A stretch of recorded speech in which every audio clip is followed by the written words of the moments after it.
और अभी आपको हम खबर देंगे, सुप्रीम कोर्ट ने जीआईटी मेंबरान के बयान कलमबंद करवाने की इजाजत दे दी है। निगरान जज जस्टिस एजाजुल अहसन ने नैब की दरखास्त मंजूर कर ली। जराये का बताना है कि जीआईटी सरबराह वाजिद जिया ने सुप्रीम कोर्ट की इजाजत के बगैर बयान देने से इंकार कर दिया था।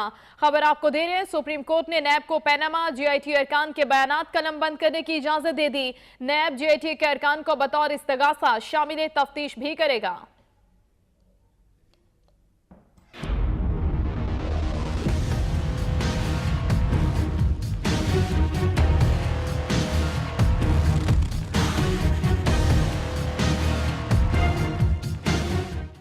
कौमी एहतसाब ब्यूरो ने शरीफ खानदान के खिलाफ रेफरेंस की तैयारी के सिलसिले में सुप्रीम कोर्ट से जीआईटी मेंबरान के बयानात रिकॉर्ड करने की दरख्वास्त की थी। जराये के मुताबिक सुप्रीम कोर्ट की जानिब से नैब रेफरेंसेस की निगरानी के लिए मुकर्रर निगरान जज जस्टिस एजाजुल अहसन मुल्क से बाहर थे।